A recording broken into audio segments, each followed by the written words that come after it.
something I really like in your perspective is you really seem to emphasize the kind of psychological, emotional, and spiritual origins of the kind of the problem we're in now. You know, it's deeper than just a particular economic system or a particular ideology. It seems to be something really that's been with us for a long time, that's been responsible for colonialism and just extraction of relentless kind of domination of nature.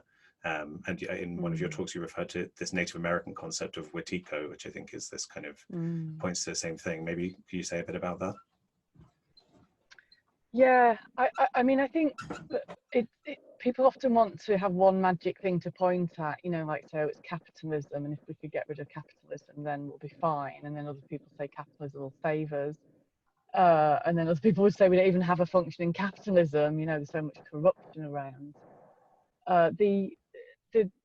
The paradigm we live in, and I think Daniel Schmachtenberg is a really good person to listen into in terms of talking about this stuff, is one of domination and control. And the point about domination, is he says, well, is, you know, it wins because it's dominating. You know, if I was like in a pub and wanted to be the dominant person, like loads of people just want to sit and have a drink and a nice time. So, and probably a bit of a rubbish example, but you see what I mean. If you send something out on the internet that's kind of really pushy and aggressive, it's going to get more airtime than, you know, a bunch of Buddhists that have a quiet meditation over in the corner. So how do we and domination is not the story of human history, right? I mean, you know, they call it prehistory. We've been around for thousands of years before BC, and we know that humanity was evolving then. I mean, the sort of interesting concepts around the cave paintings and perhaps the emergence of new forms of consciousness that came from taking psychedelic plants. And people lived in alignment with nature. I mean, they made mistakes. I mean, I understand in some indigenous cultures that they have histories of knowing that they overkilled and destroyed the big mammals. So, you know, you have to, but do you have a culture that learns that it can only, it must take with care and caution, or do you have a culture that says whatever you want's yours if you can grab it, you know? So we have a really toxic culture, and I think Wetiko, seeing it as a mind virus that's in us all, is a helpful context, because it's, to me, it's telling us about two things really: what causes this thing, but also what's holding us back from addressing it.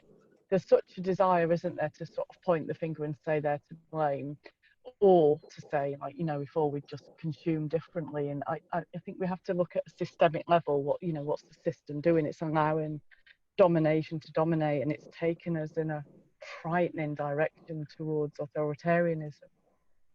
Daniel Pinchbeck's written well about that recently. And how do you meet domination? You know, how do you meet it in an effective way? You know, I don't know the answer to that, but what I think is possibly the case, and you know, nice novels from Starhawk on this front, but is the ability to disobey a system and to be organized and disobey collectively, and so therefore not be pushed by domination. And I think that has to be done in a way that's not dominant, because if domination meets domination, it's just a battle of that, isn't it? So, you know, the phrase that Gandhi used was satyagraha, was truth force, love force.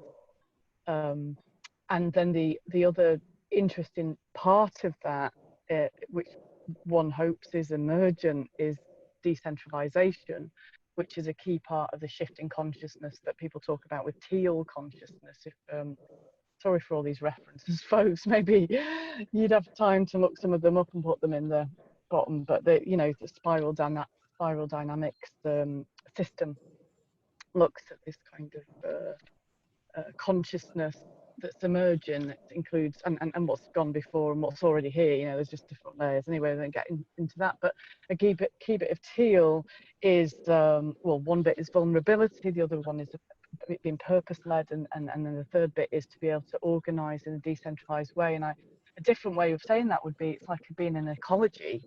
you know, that something of this ecology comes together and it creates things.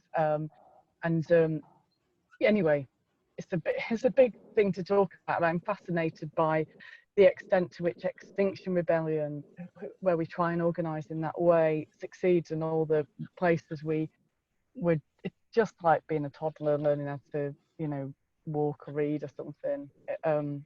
So I think that's the kind of bigger shift here is like, how do we act as a collective body?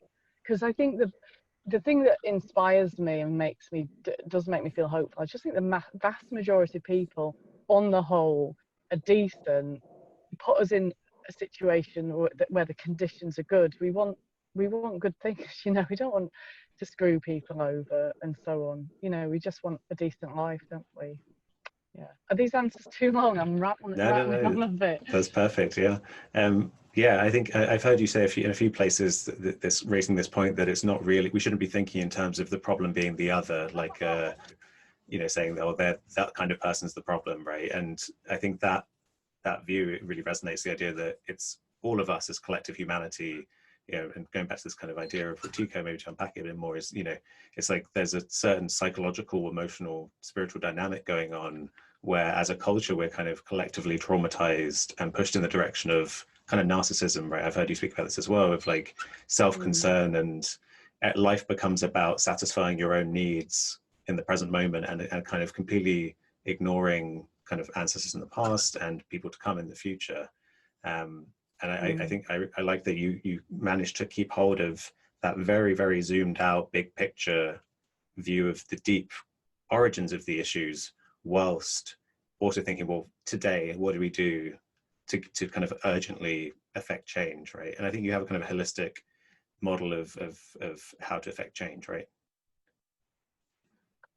I mean, like everybody else, I'm grasping at straws in some ways and having a go with a bunch of other people. So I wouldn't want to get into some kind of arrogant hubris that I know what to do.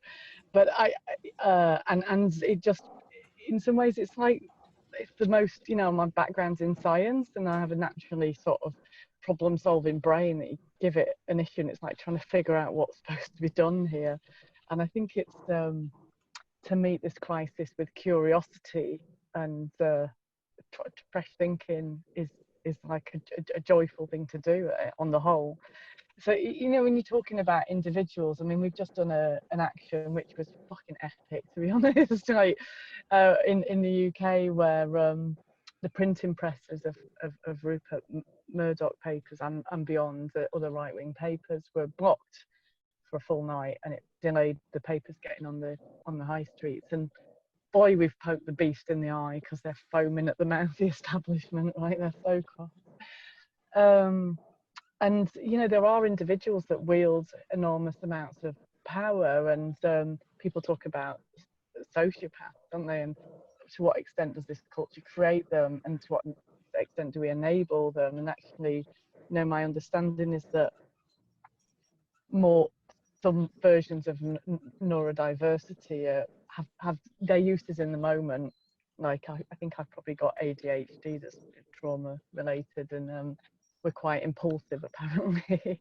So if there's a burning building, we'd be the ones that would run in and try and do something, where other people be more like a bystander. And then I think, you know, looking to the systemic, I really like the way Charles Eisenstein writes as well.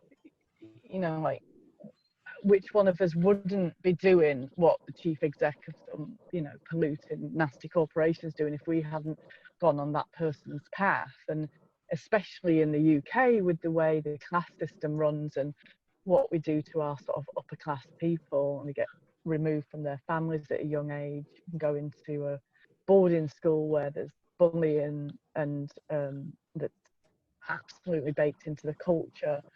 There's separation and bullying. And I think I had a sense once or twice actually on a psychedelic journey of the despair that leaves, and how you can fill that with wanting power, how power can fill the vacuum that being separated creates.